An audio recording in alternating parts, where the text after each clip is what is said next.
Hey everybody, welcome back to another video. I hope you guys are all having a fantastic Monday. What I have for you today is a Lilly White showcase, I guess you could say. After picking up this little girl a couple weeks ago, I thought it was finally time where I show you all of my Lilly Whites all in one video, so you kind of have an idea of what I'm going to be working with here in the near future as far as Lilly Whites go. I currently have 7 of them. And a few of them I don't think I've been in any videos or I've even taken any pictures of. So some of these may be all new to you. Others I've posted a photo or two on Instagram and I think that's it. But we're going to go over them today. I'm going to show you them all, talk a little bit about each of them.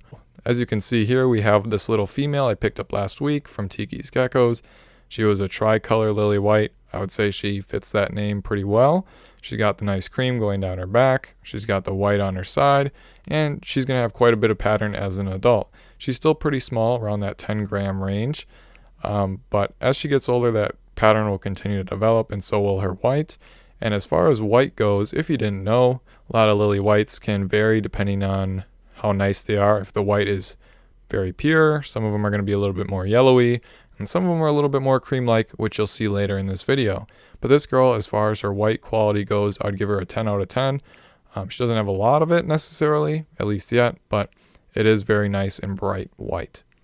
Moving on here, we have my next girl, my Axanthic Lilly White. Yeah, did you believe me? I almost got you, didn't I? No, I did not buy a $20,000 lizard. This is just a regular Lilly White, although it could probably pass off as an Axanthic if it was a little bit darker, a little bit less creamy. This girl I named Ice, which isn't a great name for her, but she is a very nice Lilly White still. Now this girl is an example of a gecko that has a little bit more yellowing towards the white pattern on her.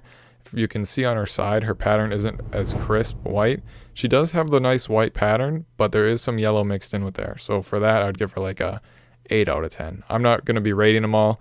It's just an example of one that's a little bit more yellowy. And you can see she's not fully fired up here either. She would be a little bit darker. That base coat is pretty black. But I like her overall pinstripey look. A little bit different than the last kind of tricolor one we looked at. So this will make a great addition too. This is my second smallest Lilly White, so she's got a ways to go yet. She's right around 25 grams, I believe. This video is in no particular order, although I realize going from smallest gecko to largest or something like that. So this girl is named Fleury. Now, I'll be honest with you, this is probably one of my least favorite Lilly Whites that I own at the moment. I mean, she's still a beautiful girl, but this is one that I was talking about would be more like a cream. You can see she has a lot of pattern, and it might look more white in the video, but in real life, it's a little bit more creamy and kind of yellowy.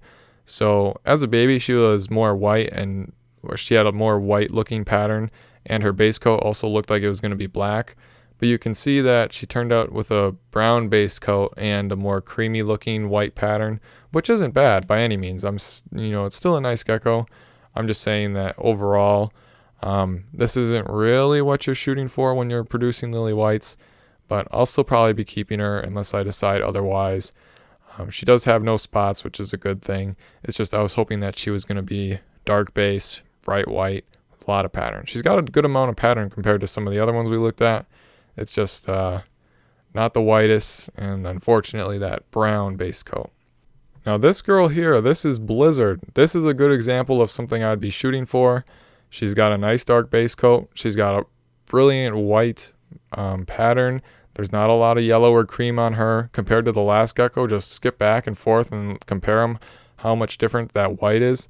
So this is a really nice Lilly White. The only thing I would say about this one is at the time I didn't see it, but she does have a couple Dalmatian spots, and I'm kind of weird about that. I have kind of OCD. And I don't really like spots on my geckos, but that's just personal preference. I mean, it doesn't make her any less of a gecko, really. It's just, I know there's a lot of people that are weird about spots too, so that could prevent me from maybe having as nice of babies if some people are spot funny. I'm kind of that way too. I try to avoid spots if possible because they're pretty hard to get rid of once you have them in your lineage there, but still a nice gecko. I wish the other one that we just looked at had this dark base coat and this nice white, because this girl is just perfect.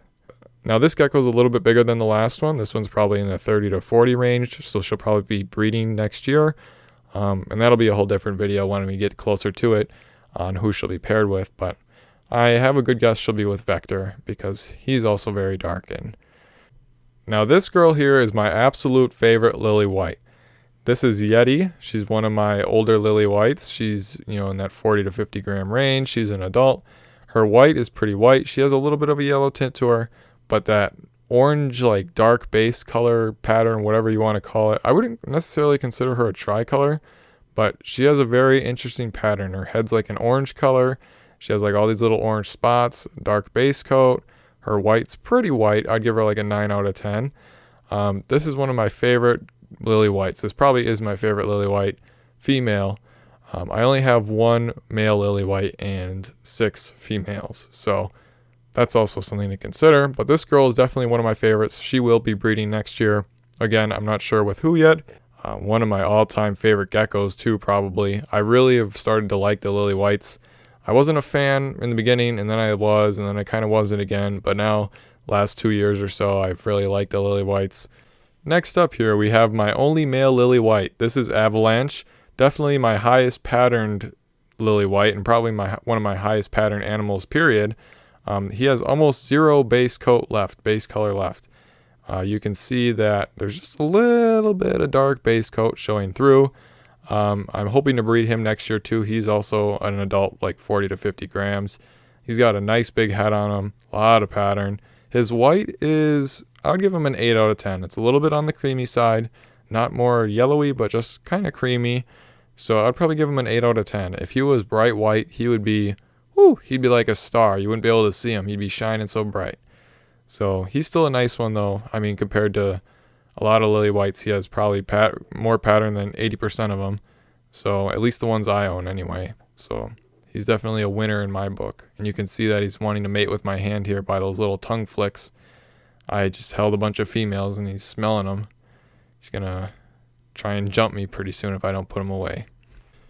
And of course, last but not least, we have Snowball here, who also was a gecko that I picked out that I thought was going to have a dark base coat. But as you can see, I was wrong again. This one, though, does have a nice white, unlike the one we looked at earlier where I thought it was going to be dark, and then the pattern turned out to be more creamy too. This one at least has a nice white pattern, quite a bit of pattern too, pretty substantial, and pretty good structure too for a Lilly White, which is something a lot of Lilly Whites lack in, is good structure. But this one's pretty nice, pretty nice. I wish it was dark, but that's okay. No spots on this girl. So this one I would give like a 8 out of 10, maybe 9 out of 10 too. A lot of nice Lilly Whites. I'm happy that I have all these now. Now, one thing you may have noticed is that I don't own a single red Lilly White Crested Gecko. And why is that? Well, I just haven't seen any nice red ones up for sale, I feel like. I haven't taken the risk on any babies, but I did want to share with you probably one of my all-time favorite geckos, not one of mine, but someone else's.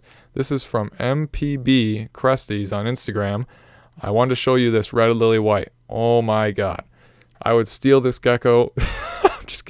I might steal this if someone wasn't looking. Man, that is a nice red Lilly White. See, if I could find a gecko like this, I would definitely buy it. But see, a gecko like this is going to be a lot of money, probably more than I'm willing to spend at any given time. But man, wouldn't you like a red Lilly White like that? That's a beautiful animal. If you wanted to see this gecko, more pictures of it, you can follow MPB Cresties on Instagram. I will leave a link down below in the description to their Instagram. Beautiful gecko. I'm jealous. I would steal that gecko in a heartbeat, man. If I could, and wouldn't get in trouble for it. Anyway, I just want to share that with you guys. Thank you so much for watching this video. Next week, I'll give you a little bit of an update on how things are going over on Morph Market. Remember, July 1st is a big update, and I'll share with you some other things too. Got some things cracking in the incubator, but we'll get to that next week. Anyway, thank you so much for watching, and I hope to see you in my next video.